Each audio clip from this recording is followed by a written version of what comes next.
Today, I'd like to introduce Hilary Reed. I have a little bio here for you that I'll read out here for the council members. Hilary is a financial industry thought leader and a national keynote speaker, an expert in the fields of strategic marketing, branding, and data analytics, and has been involved in the credit union movement for nearly 20 years. Prior to co-founding EmpowerFi, Hilary served as the SVP of marketing for a credit union in the Philadelphia area for over a decade. She served on the CUNA Marketing and Business Development Council Executive Committee, acted as both conference committee chair and member development committee chair, as well as on the board of directors of the Philadelphia chapter of credit unions. In 2015, Hilary was honored for her leadership and commitment to the field of marketing and business development, being named the CUNA Marketing Professional of the Year. I will also mention that it's through CUNA that I actually met Hilary many years ago. So it's been great knowing her. It's been great getting to know her over these years professionally. Hilary and her firm thrive on helping credit unions and their leaders infuse strategy into their marketing approach, embrace change, think bigger, and achieve organic growth by way of innovative thinking. So yes, Hilary, thank you for writing all this on your website and the email you sent me, so I can pretty much just write it down and read it from there. I see. I do not have you memorized. But I'm really excited about Hilary's presentation today. I hope everyone gets a lot out of this. If you have any questions during the event, during the session, please feel free to speak up or put them in the chat. I will be monitoring the chat throughout the presentation, and then Hilary can answer them as we go. So I will say, take it away, Hilary. Wonderful. Thank you. Yes, please ask questions as we go. Don't hesitate to interrupt me at any time. I love being interrupted. It makes it more fun. I can't see any of you because I'm going to move all of this to the side. So please make sure you put everything in the chat, and happy to answer anything. So this is a fun one for me, scripting the moves for success with Gen Z. I know it's a hot topic, and this one's a really fun one for me because all of my children are in this group. So I was able to talk to them and get a little inspiration for this. But what we're going to talk about today is empathizing with Gen Z, learning about their anxieties about finance, and how we can orient our solutions and advice to capture their intellectual curiosity, their loyalty, but most importantly, their tremendous financial potential that this group has. So let's dive right in. Okay. So I want to start by describing and defining Gen Z. So we all sort of know what the generations are: baby boomers, Gen X, Gen Y, Gen Z, and not on this one, but on the next one is Gen Alpha, which is next, which I'm not going to talk a lot about today. But Gen Z is typically born after 1995. I know there's a lot of variance on this age group, but for today's purposes, we're going to be using Gen Z born after 1995.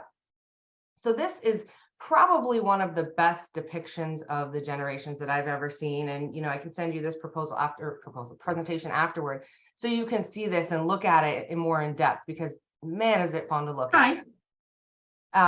So we have Gen Z. We're going to dig a little bit closer on those, and I'll zoom in on this.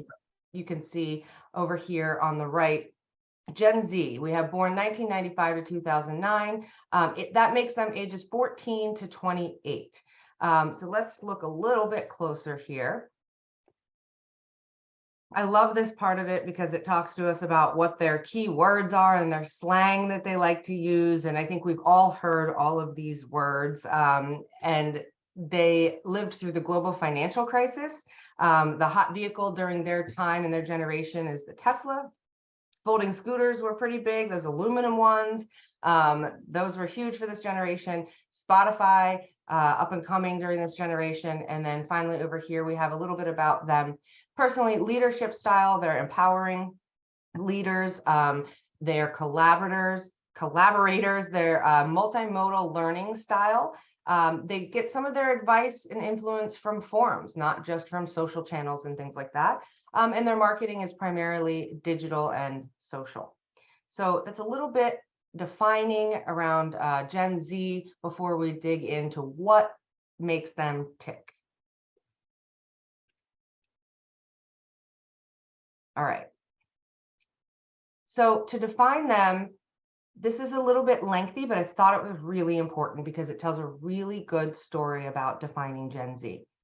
So being shaped in a COVID-19 era, this generation has learned that the economy can have upsets economically, socially, and they've adapted to become more conservative as a result. Typically, you think of young individuals as not being so conservative, but they watched their parents go through the global financial crisis, the housing crisis, and then they lived through COVID. And so if you think about all of those together, this generation is becoming more and more conservative.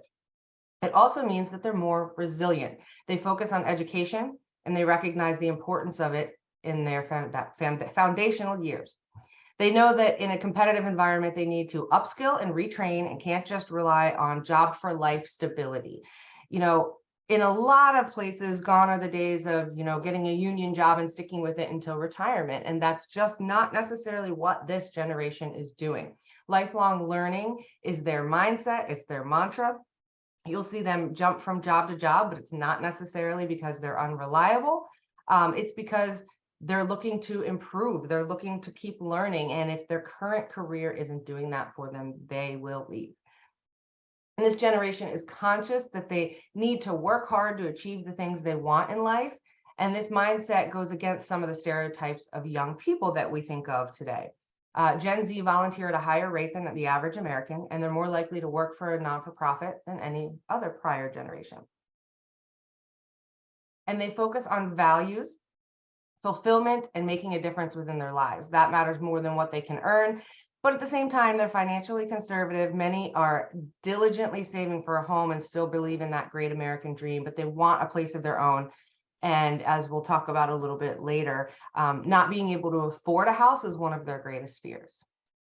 So hopefully this shapes a little bit more perception around defining Gen Z, and we can get into how financial institutions relate or don't relate to Gen Z. So the great divide is what I like to call this. A few stats here. 86% of bankers believe that they know the needs of Gen Z. We're pretty confident that we know what they want. While 34% of Gen Z believe that traditional banks don't know their needs at all. And in this circumstance, I'm lumping credit unions in with traditional banks because Gen Z mostly considers a credit union a bank a credit union for all intents and purposes. So you can see there's a little bit of a divide here as to what we think we know versus what they think we know. 86% of bankers are concerned that their performance on conscious capitalism measures, or ESG, will drive Gen Z away. Just like we talked about, they're focused on social aspects. And so bankers are really scared that if they're not performing in this conscious capitalism efforts, that they'll drive Gen Z away. Meanwhile, 48% of Gen Z are primarily concerned with banking user experience instead, and less concerned with the conscious capitalism. And then finally, 89% of bankers believe they have the tech capabilities to meet the needs of Gen Z. Bet you can guess what I'm going to say here. 38% of Gen Z aren't so sure banks can meet their tech needs. And so I would ask you, and maybe put it in the comments if you will, do you personally feel that your credit union has the tech capabilities today or in 2023, will in 2023, to meet the needs of this generation? Feel free to put your answer in the chat. And I'm going to challenge you to answer that question in two different ways. Do you have the tech capabilities to meet the needs of Gen Z members currently, who are currently members of your credit union? And two, do you have the tech capabilities to meet the needs of Gen Z who are not yet members?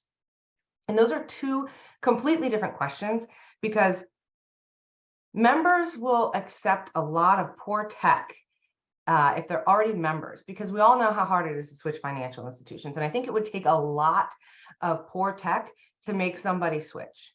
However, if they're not members yet, you need to have superior tech capabilities in order to attract Gen Z. And I hope that makes sense. So what does all of this mean? We need to do a better job of knowing what really matters to this generation. But how do we do that? And that's what we're going to talk about. So getting inside Gen Z's banking head, and here's the fun part for me. It was a fun part. I added this little bit here for you guys. I did a little bit of a survey. So let's do a Gen Z Q&A. And I get to show pictures of my kids and stuff. So it's going to be fun. So these are the children that I surveyed. I do have 2 stepchildren who are older, 26 and 24, and I did not have a chance to speak with them, but I did demand that these 3 sit down with me and answer a few questions. So Ben is 12. He's on the lowest side, probably a little bit outside of this generation, but Ben is 12 and he is in 6th grade and he's very tech savvy, computer games, Madden video games, he plays football, he can code some video games a little bit, very tech savvy, loves TikTok, does not have Snapchat. Alex is 17, lives her entire life on Snapchat and TikTok. I don't even think she needs food for sustenance. I think she can survive solely off of TikTok and Snapchat. All communication goes through Snapchat with her friends. Bailey's 22, communicates solely through Snapchat. Both Alex and Bailey have approximately 350 unread text messages in their inbox. I can say for sure they only respond to parents if necessary that way. And Bailey's 22 and lives on his own in his own apartment and has a job and his own business on the side. So hopefully that gives you a little bit of context and into their answers. And Alex isn't still in high school, Bailey is not in college, and Ben is in 6th grade. Okay, so I asked them some questions. Would you trust a financial institution giving advice on TikTok? Alex, who's 17, said if it was good enough advice, I would go look them up and do more digging. So not completely trusting it, but trusting enough to go Google some more information. Ben, who's 12, not really. If it was YouTube, then yes. Pretty simple answer. Bailey, no, but I don't watch TikTok. I hate it. So this could go both ways for 22-year-olds. Some of them love it. Some of them hate it. He hates social media for the most part. So that's probably why he answers it this way. So he would not trust a financial institution. Would you trust an influencer giving financial advice on TikTok? Alex, depending on who the influencer is, yes, I would see what they say and I would go look it up further. So she seems to be a researcher. Ben, who's 12, maybe, but probably not. Again, a very simple answer. Bailey, no way. They do all of that for views and money. Most of them are scammers anyway. So this really gives you a wide view on what different ages trust what they see on TikTok in particular. Besides Google, where would you go online if you needed to learn something about banking?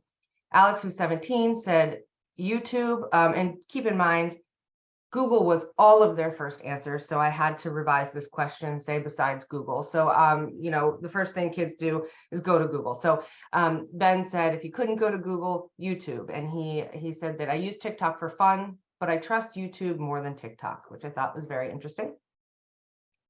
And Bailey, who's 22, I'd rather just go into a branch. And this was really difficult to get this answer out of him because when I said not Google, anything but Google, he said Safari or something like that. So just goes to show, I said, that's the same as Google. So what's another answer that you have? And he said he'd rather just go into a branch, but if you had to, maybe he'd look at Reddit or YouTube. Hilary, I have a question for you on Yes. this. So Reddit, you brought up Reddit here, and from my experience, stuff we've been hearing from marketers and presenters, speakers for a while now. We've been hearing about YouTube, we hear about Twitter, we hear about Facebook, we hear about TikTok, but no one has ever actually mentioned Reddit. What's your thought on Reddit as far as a platform for education and marketing too? Yeah, so Reddit is risky and rogue, if I had to give you an answer. It's a forum, so there's a lot of opinions on there, and it's really hard to shape information that you want to get out there. So unless you have maybe an individual who is going on Reddit and responding to questions, it's pretty rogue. And it's almost, there's so much information out there that can be bad information, decent information, good information, that at this point, I don't know if I would recommend monitoring to make sure your credit union, maybe isn't mentioned or is mentioned, and monitoring at that, but I would almost leave it at that because it's all consumer generated information. So you can help steer the conversation, but you'll never really be able to control it on Reddit. That was a really great question. But this age, 22, I would say the younger individuals, they're really not on Reddit. They're not looking at Reddit, but the older the people get, I would have to say, if you're 25, 26, 27, 28 and above, Reddit becomes more and more of a valuable forum research. Great question. I asked them, what advice would you give to a credit union who is looking to get more business from your generation? So Alex said, I always see ads about parent banking where your account gets linked with your parent's account, and I just hate that so much. I don't want that. A lot of kids want money, so $100 signing bonus for you and a friend, or just easy banking. Easy, like really easy is really what she said. And then she said, easy to open, like just ask me for my social security number, why I want the account, and if I have a job. And then online banking, the app has to be good. And when I need to transfer money to someone else, it needs to be easy. So easy, I guess you could say, is a real key theme here. And you'll also see here in a little bit how this $100 signing bonus, or this $100 to refer a friend, this number keeps coming back up. But the key here is that she doesn't want to be connected to her parents. And then she's seeing ads out there where they're advertising to kids her age about connect your account to your parents' account. And that's the complete opposite of what she wants to see. And then Bailey said, promote no fees. I hardly have any money and I make mistakes. I shouldn't have to be punished for it and go broke because I make dumb decisions with my money sometimes. And, when asking him, and I actually asked his friend as well, because they're both with credit unions, and I know why my son's with the credit union, but his friend, I asked, why are you at your credit union? He said, I'm there because I trust them more than a regular bank. They know me by name, and a bank just sees 100 people a day. So those are both 22-year-old opinions there. And finally, if a credit union offered you and a friend $50 to bring your friend to open an account, would you try hard to get your friend there? Alex, 17, not for $50, maybe 100. Bailey said, no, I need more than that. It's always the same offers. They don't offer anything different or unique that stands out that would make me want to go there. So that conversation was surrounding all of the banks that offer $100 or $50 to bring your accounts, and none of it appeals to them because it's not different, it's not unique. And I think in the same conversation, he said, I would not do it for $50, maybe 500. So the view and the money that these, and we'll talk more about this too, that this generation thinks they need to survive, seems out of skew, I think, when we think about it, but it's really helpful when marketing. What kind of advertising tips do you have for credit unions who want to market to your generation? Simple answer here from Alex: money triggers the young eye, cash. And Bailey said influencers like athletes or something catchy. Music is big too, especially for my generation.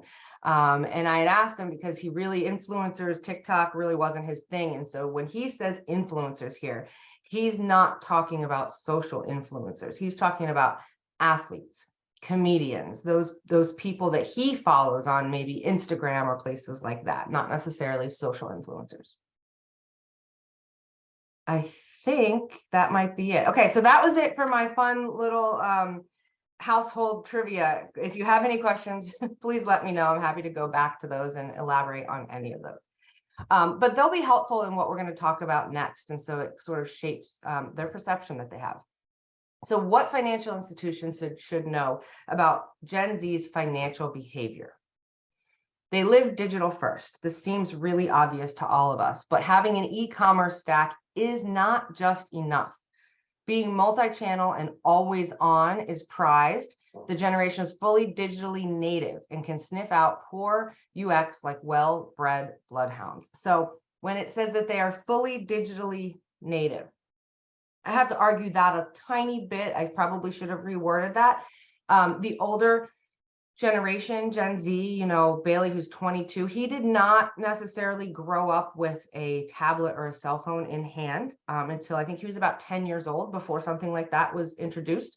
Alex, who's 17, when she was about 5, she had a leapfrog, and then maybe about 8 years old or so was where some more of that technology was introduced. However, nothing analog was really ever introduced. So they really are digitally native, the first true generation to grow up digital first. This is an example. I found a random credit union where if a local 22-year-old needed a loan, they go to the loans page and this is what it looks like. And the mobile version looks similar to this, a little more smooth on mobile. And this isn't so bad. The usability here is okay. Not fantastic, but it's okay. But the next step after saying I want to become a new member, or I am a new member, the next question is I'm eligible for membership because, and I actually had a 22-year-old go through this process to get a loan. This is a real life situation.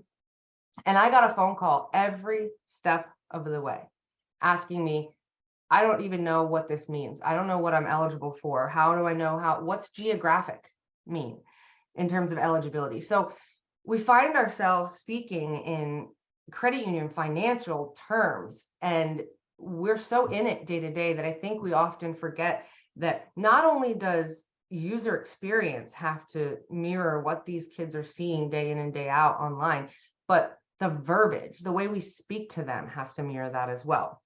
And then finally, once you choose one of these, here are the options to choose a loan.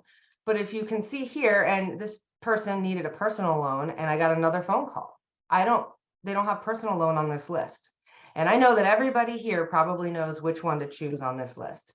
But imagine being 22 years old and looking for a loan to buy a dirt bike or something like that, and you have no idea what to choose. So this term SLOC, signature, shared, secure, doesn't mean anything to this generation. So when we're talking about user experience, it's not just the look and the feel and the buttons and the tech. It's the way we speak. It's the content as well. Surprise, surprise, they're anxious about money. Everything that we talked about before, about how much money they want, how much money they need, the financial crisis that they went through, they're anxious about money in general. They watch their parents and grandparents, whether the dot-com bubble burst and the 2008 collapse, and they've experienced the fallout of COVID firsthand. So it's no secret that this generation is very anxious about money, and it's made them become more conservative as a result. They expect personalized advice. Now, I'm not necessarily talking about personalized service that everybody wants, but we can see from that previous comment that I'm at my credit union because they know my name. At this point, I trust them more because they know my name. That's one thing. But Gen Z understands the nuance between financial literacy, which is what I know, financial health, what I have, and financial well-being, the feeling and the security around my finances. But because of that, they expect and value personalization and advocacy, and they're comfortable paying a premium for peace of mind. For lack of a better term, they want somebody to hold their hand that isn't necessarily an influencer, that's not necessarily something they find online, or their parents. If they walk into a branch, they want somebody to help them make that next decision. They value social awareness and political involvement. So it goes beyond token philanthropy. They expect brands to attach their money, people, influence, and expertise to causes that align with their stated values. Now, I know this sounds like a lot. We have to meet all of these check marks or they're not going to bank with us, and that's not necessarily the case. They just want someone to relate to them and someone they can relate to. And in a situation with social awareness and political involvement, it would probably take a lot for them to steer away from something, but it's just something to keep in mind that all of the community work that's done, the philanthropy that we do in the community, it does go a long way with this generation. Hilary, on that part of the community involvement and philanthropy and whatnot, can you talk about throwing money at programs and being sponsors versus being showing activity and being interactive with those programs within communities, and how Gen Z sees a difference between both of those? Yeah, there's a big difference, obviously, between that. If you're sponsoring a baseball team and your logo's on the back of it, so a lot of this is actually brand recognition. You could sponsor every baseball team in the community and show up at their events, and Gen Z might see you as someone who's socially aware, and they value that, and they might think that your philanthropic efforts are way bigger because of the brand equity you've put in this one area. However, sponsoring a whole bunch of small initiatives and putting your name on things and throwing dollars at things doesn't equal participation, I guess is what I'm saying. So seeing people, having people on the street, feet on the street, and so that they can interact a little bit with this group or see you interacting with this group, I think is really important. And if I did have one recommendation, it would be to pick a few significant events or a few significant contributions and put a lot of effort behind it. So not just one charity throughout the year and put all your money towards it, but if you're going to do that, put all of your money and your people efforts and your volunteer efforts behind it, so that not only you're getting brand recognition with the group within the community, but they're seeing and able to interact with the people that you have as well. As long as those people are ready and willing and able to interact with Gen Z the way they want to be. Does that answer your question? Okay. It does. Thank you. And this is a really important one. They need to be supported in their dreams and aspirations. So in a couple of weeks, I'm going to be speaking at a credit union event in Florida with about 800 college students. And I'm speaking along with my friend who actually was a marketing manager for the credit union that I worked with him for a number of years. And now he's actually a social influencer. He has 1 million followers on TikTok. And he said to me, not just me, but this group at one point, that he makes enough money off of his social influencer status that he doesn't have to work anymore, but he chooses to. He still chooses to work in the digital field. And he was saying, and I thought this was absolutely brilliant, that all these kids these days want to be social influencers and they want to be YouTube stars and they want to make all this money, but those dreams are actual realities today. Just like back in the day, if you wanted to be an astronaut, you could be an astronaut if you worked hard enough toward it. So supporting them in their dreams and aspirations means everything to this generation.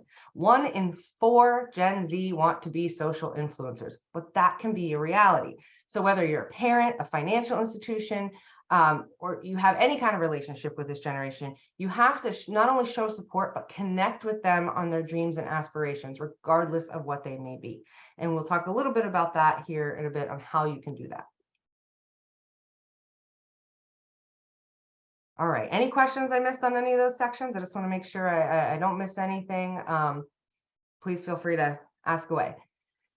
So what keeps Gen Z up at night? What bothers them? What are they thinking about? I'm only going to go over the top 3 here, but I will share with you the survey results of more than the top 3. So number 1, the rising cost of living. So imagine being 21, 22 years old. And as you can tell, this is a real life scenario. This is my son's situation. You pay $1,500 a month in rent for a 1-bedroom apartment. You make, let's say, $18 to $20 an hour. You definitely spend money on Lyft. Even if you have a car payment, or an insurance payment, you probably still spend money on Uber and Lyft over here. $100 for a cell phone, $40 for streaming TV, $200 for utilities. And none of this even includes healthcare costs. It doesn't include the food that they're going out and eating. It doesn't include betting on the Super Bowl. But think about, will I ever own my own home? I'm never going to get out of this rut. The rising cost of living is extreme for this group. And I know we say everything's relative. Back when I was that age, it was $800. Well, I also made a little bit less, but not as much. It's definitely skewed, and they have every right, and it's a valid feeling to be afraid of the rising cost of living. College affordability. The average cost of a private, public, and out-of-state and public in-state colleges are $57,000 to $28,000 for a 4-year degree. The time it takes to pay off those loans, between 5 and 9 years. In 5 years, those college students aren't even going to know what they want to do for a living for the rest of their lives, let alone earn a salary. So will I ever get out of debt? And the third one, having enough money, period. So we talk about those fees. I make bad decisions with my money. I'm getting fees. I'm never going to have enough money. The typical annual salary for Gen Z workers last year was $32,500. That is less than the $18 an hour I just mentioned on the previous slide. It's around $15, $16 an hour. How much does Gen Z say that they need to make to feel comfortable? $171,000. So there's a big discrepancy there. And, in this study that I was reading, Gen Z says they need to make $170,000 to feel comfortable. How much do you need to have in savings to feel comfortable? And the average was around, say, maybe $100,000. Well, when you ask baby boomers, their answers are quite opposite. Baby boomers say that they need to annually make, I think it was $60,000 a year to feel comfortable. How much do you need in savings to feel comfortable? Their answer was $300,000 to $500,000. So you could see how it's a little bit different, yet this age range, this generation, they're saving more because they're scared, but they're also spending more, and their perception on how much they need to make is quite skewed from what they actually make. So having enough money, again, is a very valid concern. Will I ever be able to live my best life? And this is the entire, this is from Financial Brand, which is actually from a Radin survey, but what money, worries, and other concerns keep Gen Z up at night? You could see the top 3 there. And then in addition to that, affordable healthcare, climate change, getting a job, racial and ethnic conflicts, global terrorism, going to war, violent crimes, national debt, social security, and economic growth. That's a lot to think about for a generation like this, who's also in touch constantly everywhere on social media, online. It's a lot that goes into this. So let's talk about how to script the moves for success. Now that we know a little bit about them, we've gotten into their heads a little bit. What do we as credit unions, as financial institutions, as people need to do to have success with Gen Z? I think it goes without saying that first and foremost, digital and user experience is number one. Gen Zers and millennials expect to be able to conduct most of their business via digital channels. And I asked this before, but is your tech up to speed for them to interact with you on these digital channels? And if we remember what Alex said, she said, make it easy, like easy, easy, easy, really easy. So if you haven't, I would suggest taking a step back outside of your role at the credit union, your role in product development and in marketing and in executive leadership. Take a step back and have somebody else within this age range look at the experience. Look at the journey and develop a journey that meets their needs. Because I can almost guarantee you that if you focus your journey around Gen Z and millennial and what they need in their digital user experience journey, that you'll also end up meeting the needs of all the other generations that follow and all of the generations before. Even baby boomers can also benefit from having an easy user experience. So definitely take a look at your journey and rework it based on their needs. Fast and easy. Speed and convenience are the new gold standard in customer service. So you're allowing, just like we talked about, the voice of the member to guide the innovation roadmap. So use the voice of Gen Z to guide your innovation roadmap. And it'll assure keen adoption and ample return on investment. I can promise you this. Digital investment today is one of the greatest returns that credit unions will see over the next few years. And fun fact, Gen Z loses active attention for ads after just 1.3 seconds. So it's less time than any other age group. And you could see in that example I gave before, most people wouldn't stop to call somebody who knows the answer to which do I choose? I don't even know what geographic membership means. There's nobody to call, they're going to give up. So 1.3 seconds isn't a lot to get their attention. Personalized support. So having an empathy with their specific life experience, their life moments, that includes financial wellness guidance and support will help yield deep engagement and share of wallet.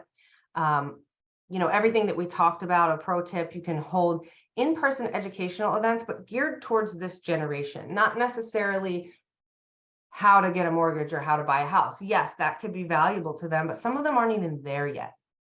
So maybe creating videos, holding in-person educational events, turning those into podcasts, but make them Gen Z relevant topics, like how to make money with YouTube, 5 steps to becoming an influencer, the business side behind becoming an influencer, and then incorporate the important pieces like buying your first car and getting a mortgage. But these individuals aren't necessarily going to seek out a mortgage class. So you have to go to them where they are, get them engaged a little bit more, perhaps with a podcast or a quick YouTube video, and then get them in the door for the in-person events.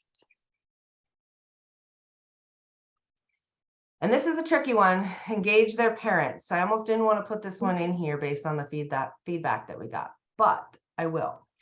Because let's face it, my kids have an account with a credit union because I made them have an account with the credit union, and they probably won't ever leave there unless some catastrophe happens with their digital experience. But although the parents have an influence, Gen Z likes to have control. So like my daughter said, I don't want to be connected to my parents' account. And I can almost guarantee she's the type of kid that the moment she has the chance, she probably would go seeking out another financial institution just to get her own independence. My son, not so much. So many young consumers do bank where their parents tell them, but they also want to separate from parental influence. So this BAI study did find that fewer than half of Gen Z and millennials use the same financial institution still as their parents. And that dropped significantly compared to the prior year, where 61% Gen Z and 54% of millennials did have the same financial institution as their parents.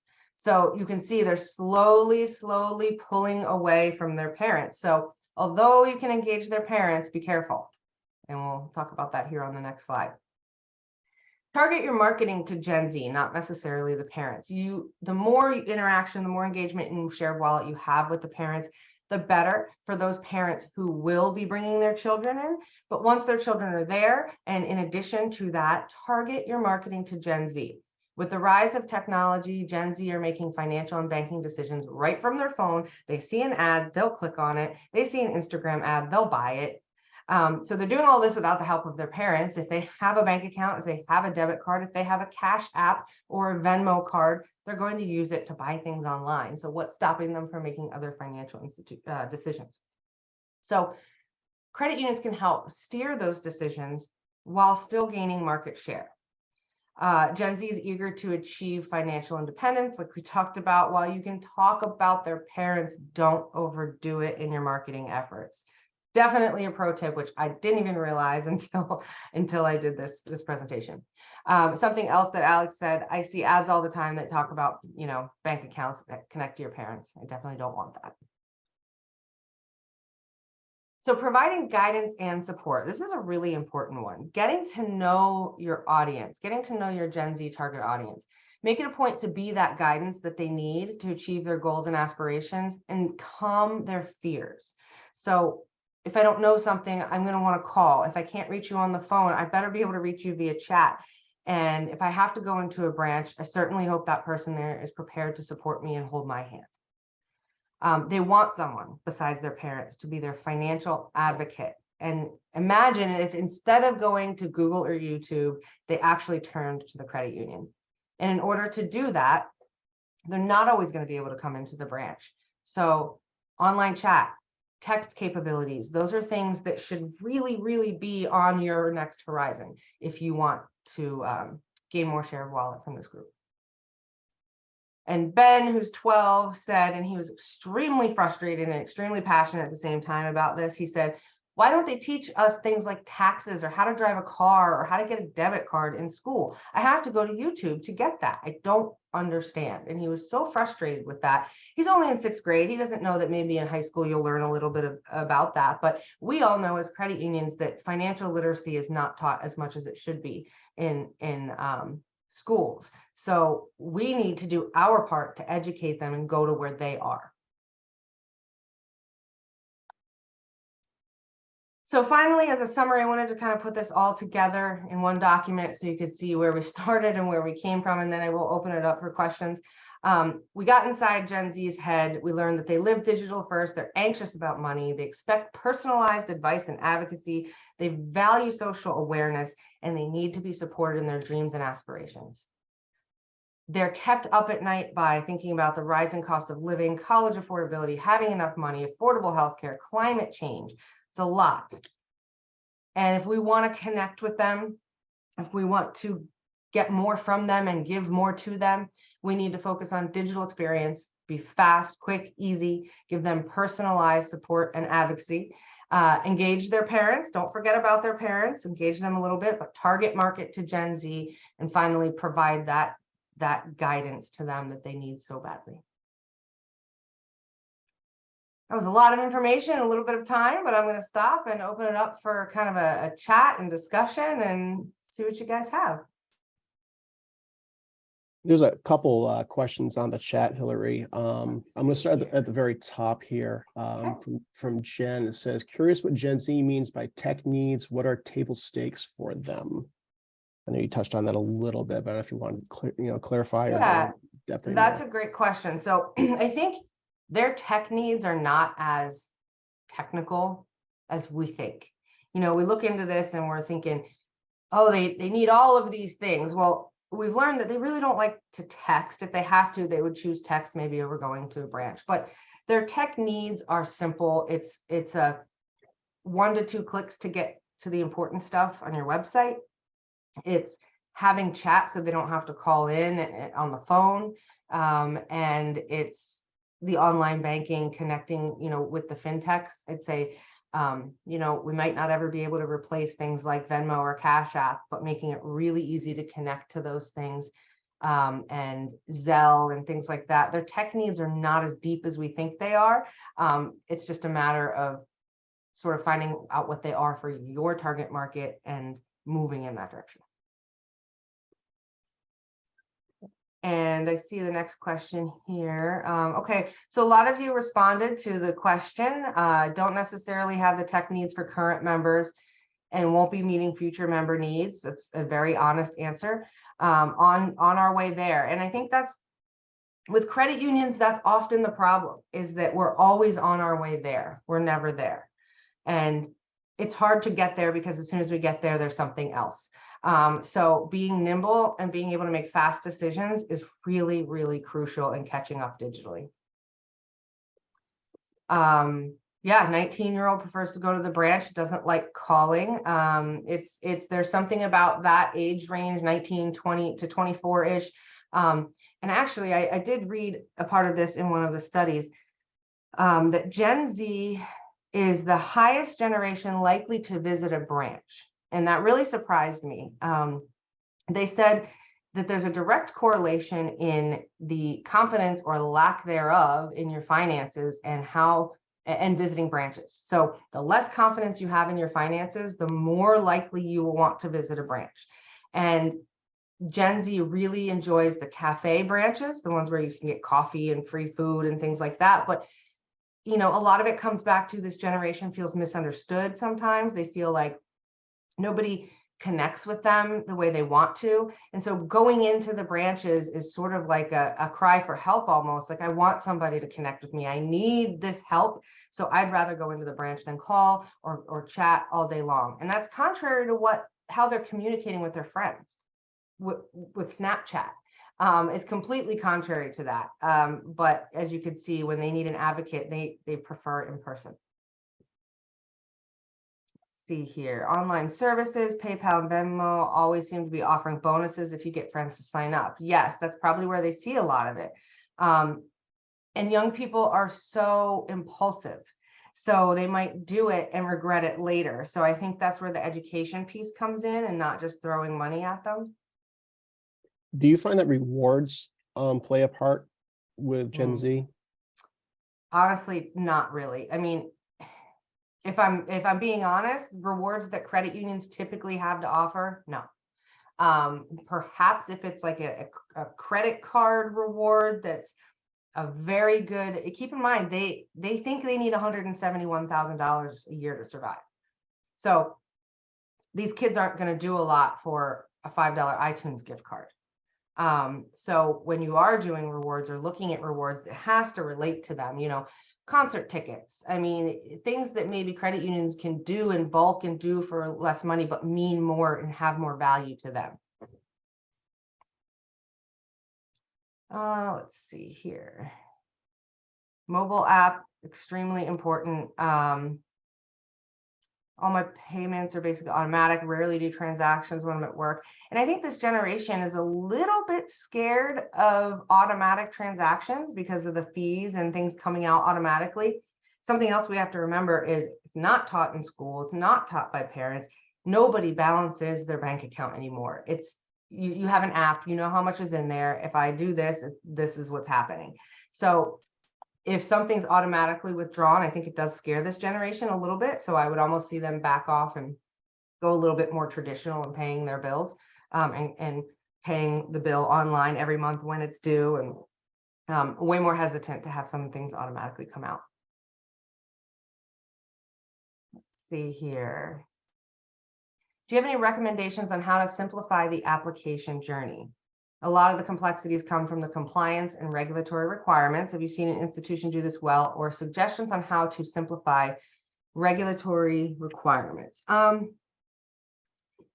We've seen this done in a number of ways, and we do it in a few ways for our clients, depending on what the promotion is or what's happening. Rather than having a younger individual go through the entire application right away, we often use snippets of applications and landing pages. So when they go to the landing page, I'm interested in a loan, fill out, your name, do you have a job, how much do you make, and maybe the last four of your social or something like that, and submit.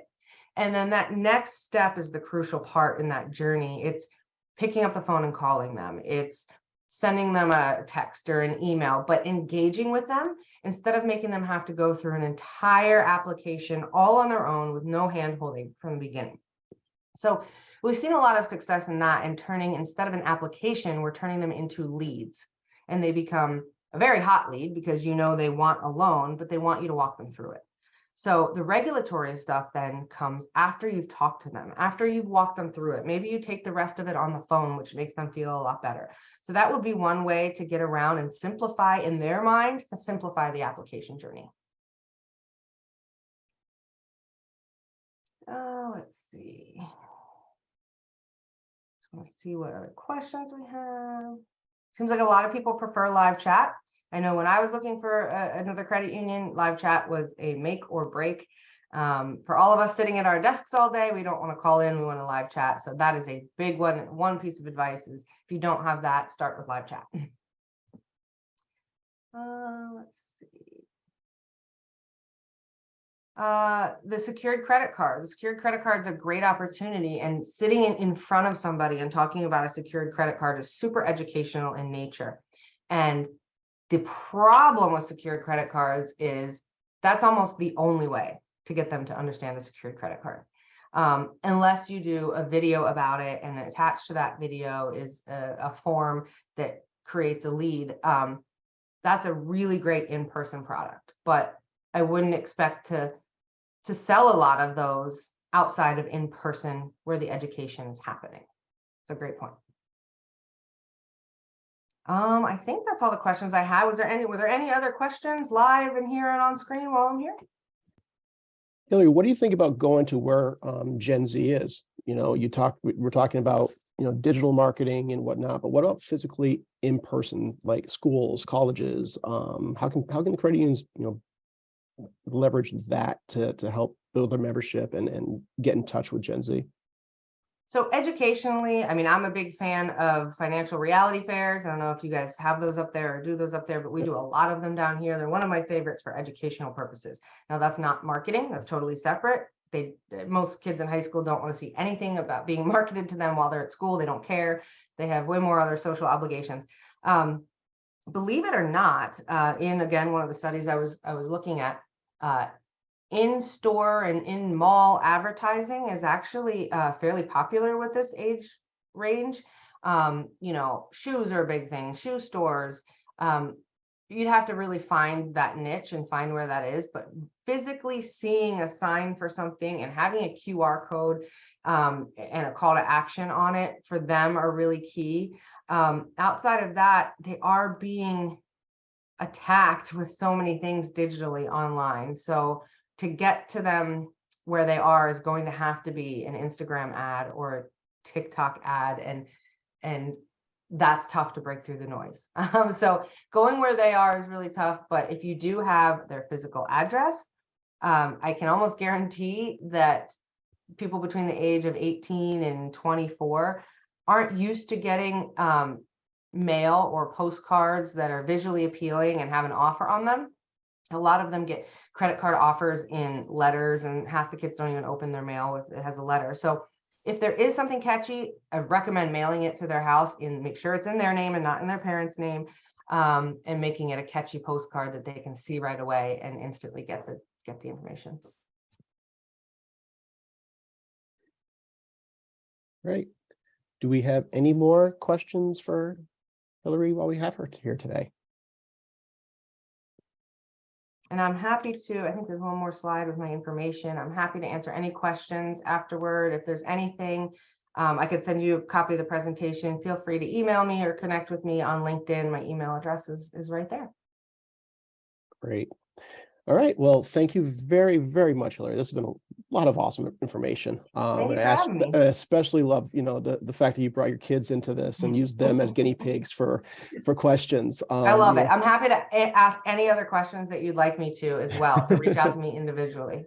I have to admit, guilty of doing that myself with my own kids. I have a 17 and a 22-year-old as well, and I swear all through my years of marketing, I've always talked to them and asked them questions about different aspects, things that they're into and whatnot. And it definitely helps us out. And I think credit unions could definitely benefit from utilizing those resources in their own families or staff or whatnot to, like you said, have them walk through the journey, have them go through themselves and see how easy or not easy it is for them to. Oh my gosh, yes. Focus groups are incredible. I mean, if you know a couple teenagers, have them bring their friends and give them some free food and just ask all the questions you can. Focus groups are definitely worth it. Absolutely. All right, everyone. Well, I just wanted to, before we close up here, I just want to remind, well, first of all, thank you all for joining us today. Thank you for registering to be part of the council again this year as well. I hope there's a lot of information that we'll be bringing to you throughout the year that you'll be getting some great information out of. So for our next Marketing Council event, we will be doing that one in person. It'll be at the League, and it'll be on Tuesday, April 4th.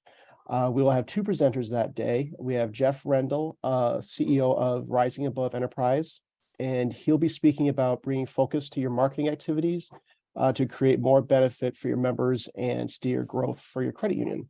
He'll also be including examples from credit unions across the country from successful campaigns with results. And the second speaker will be returning to us. He was here back in October for our in-person event, John Paglio of Flight New Media.